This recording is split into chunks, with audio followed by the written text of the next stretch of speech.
दोस्तों, पुराणों में संस्मरण है कि एक बार मां पार्वती ने बड़ी उत्सुकता के साथ बाबा श्री विश्वनाथ देवाधिदेव महादेव से यह प्रश्न किया कि ऐसा क्यों होता है कि आप अजर अमर हैं और मुझे हर जन्म के बाद नए स्वरूप में आकर फिर से वर्षों की कठोर तपस्या के बाद आपको प्राप्त करना होता है।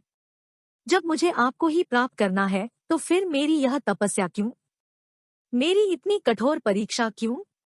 और आपके कंठ में पड़ी यह परमुंड माता तथा आपके अमर होने का कारण व रहस्य क्या है? महाकाल ने पहले तो माता को यह गूढ़ रहस्य बताना उचित नहीं समझा, परंतु माता की स्त्री हट के आगे उनकी एक न चली। तब अंतवोगत्व्या महादेव शिव को मां पार्वती को अपनी साधना की अमर कथा, जिसे हम अमरत्व की कथा के रूप में जानते हैं, किसी परम पावन अमरनाथ की गुफा में कही। भगवान शंकर ने मां पार्वती जी से एकांत व गुप्त स्थान पर अमर कथा सुनने को कहा, जिससे कि अमर कथा को कोई भी जीव, व्यक्ति और यहाँ तक कोई पशु पक्षी न सुन ले, क्योंकि जो कोई भी इस अमर कथा को सुन लेता वह अमर हो जाता। इस कारण शिव जी मां पार्वती को लेकर किसी गुप्त स्थान की ओर चल पड़े। सबसे पहले भगवान भोले ने अपनी सवारी नंदी को पहलगाम पर छोड़ दिया, इसलिए बाबा अमरनाथ की यात्रा पहलगाम से शुरू करने का तात्पर्य या बोध होता है। आगे चलने पर शिव जी ने अपनी जटाओं में चंद्रमा को चंदनवाड़ी में अलग कर दिया और गंगा जी को पंचतरणी में और कंठाभूषण सर्पों को शेषनाग पर छोड़ दिया। इस प्रकार इस पड़ाव का नाम शेषनाग पड़ा।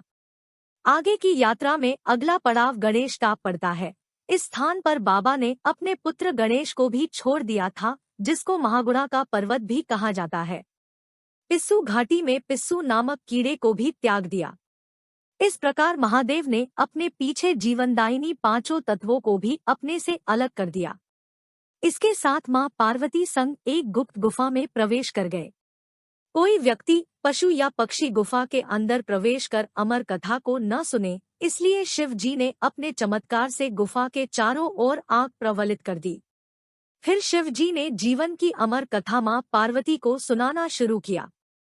कथा सुनते सुनते देवी पार्वती को नींद आ गई और वह सो गई, जिसका शिव जी को पता नहीं चला। भगवान शिव अमर होने की कथा सुनाते रहे। इस समय दो सफेद कबूतर श्री शिव जी से कथा सुन रहे थे और बीच बीच में गूंगू की आवाज निकाल रहे थे। शिव जी को लग रहा था कि मां पार्वती कथा सुन रही है और बीच बीच में हुंकार भर रही है। इस तरह दोनों कबूतरों ने अमर होने की पूरी कथा सुन ली। कथा समाप्त होने पर शिव का ध्यान पार्वती मां की ओर गया, जो सो रही थी। शिव जी ने सोचा कि अगर पार्वती सो रही है तब इसे सुन कौन रहा था। तब महादेव की दृष्टि कबूतरों पर पड़ी। महादेव शिव कबूतरों पर क्रोधित हुए और उन्हें मारने के लिए तत्पर हुए। इस पर कबूतरों ने शिव जी से कहा कि हे प्रभु, हमने आपसे अमर होने की कथा सुनी है, यदि आप हमें मार देंगे तो अमर होने की यह कथा झूठी हो जाएगी। इस पर शिव जी ने कबूतरों को जीवित छोड़ दिया और उन्हें आशीर्वाद दिया कि तुम सदैव इस स्थान पर शिव पार्वती के प्रतीक चिन्ह के रूप में निवास करोगे। अत यह कबूतर का जोड़ा अजय अमर हो गया। माना जाता है कि आज भी इन दोनों कबूतरों का दर्शन भक्तों को यहाँ प्राप्त होता है। इस तरह से यह गुफा अमर कथा की साक्षी हो गई व इसका नाम अमरनाथ गुफा पड़ा, जहाँ गुफा के अंदर भगवान शंकर बर्फ के निर्मित शिवलिंग के रूप में विराजमान है। पवित्र गुफा में मां पार्वती के अलावा गणेश के भी अलग से बर्फ से निर्मित प्रतिरूपों के दर्शन किए जा सकते हैं। इस पवित्र गुफा की खोज के बारे में पुराणों में भी एक कथा प्रचलित है कि एक बार एक गडरिये को एक साधु मिला, जिसने उस गडरिये को कोयले से भरी एक बोरी दी, जिसे गडरिया अपने कंधे पर लाद कर अपने घर को चल दिया। घर आकर उसने बोरी खोली तो वह आश्चर्यचकित हुआ, क्योंकि कोयले की बोरी अब सोने के सिक्कों की हो चुकी थी।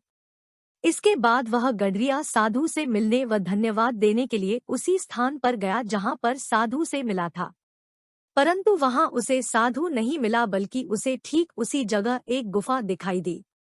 गडरिया जैसे ही उस गुफा के अंदर गया तो उसने वहां पर देखा कि भगवान भोले शंकर बर्फ के बने शिवलिंग के आकार में स्थापित थे।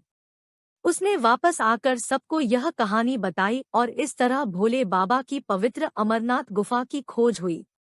धीरे धीरे करते दूर दूर से भी लोग पवित्र गुफा एवं बाबा के दर्शन के लिए पहुंचने लगे, जो आज एक प्रतिवर्ष यात्रा के रूप में जारी है।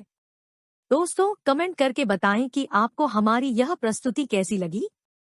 पसंद आई तो इसे लाइक और शेयर करें तथा चैनल को सब्सक्राइब करके मेरा मनोबल बढ़ाएं। नमस्कार दोस्तों।